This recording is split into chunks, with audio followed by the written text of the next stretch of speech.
that was only under the reserve of the emperor. Only Caesar could write the gospel. And so when Mark opens the line and says that the gospel of Jesus, this is the gospel of Jesus Christ, the Son of God, Caesar had said of himself that he was the Son of God. And so what Mark is signifying to us in the biblical narrative is that here is a gospel written by a handyman. And that this handyman is the Son of God.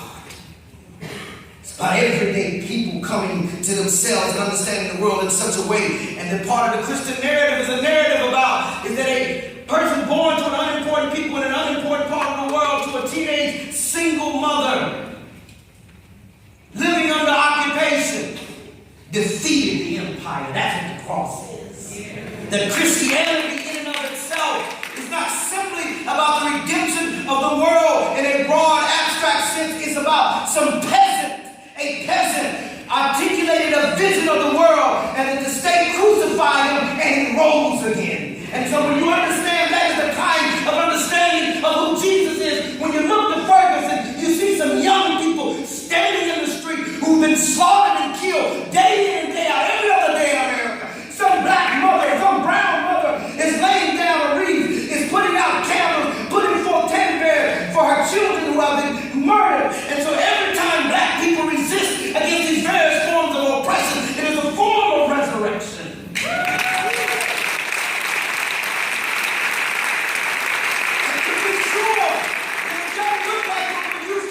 Like it is angry that our movement in Ferguson and throughout the country is primarily led by poor black women, the bane of the country. We mock them, we bless them, we talk about welfare mothers, we talk about how they're not human, we mock them in our public policy and we hold them up as the bane of existence, but it's poor black, many of them queer women standing on the front line. Putting their bodies on the line. And just in a parenthetic note, I know I'm in a religious institution that may have certain forms of evangelical sensibilities in relation to heteronormative and construction and sexuality. The Supreme Court has ruled you lost.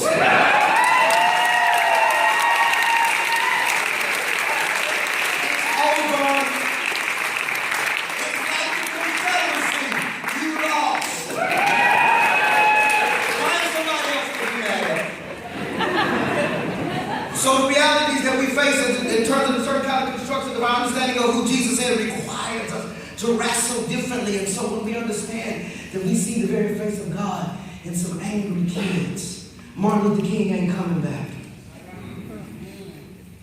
Get over it. He's not coming back. No, it won't look like the civil rights movement. It's going to look different. It's angry. It's queer. It's profane. And oftentimes elders get really upset when young people say, fuck the police. But if you're more concerned about young people using profanity than the profane conditions that they live in, there's something wrong.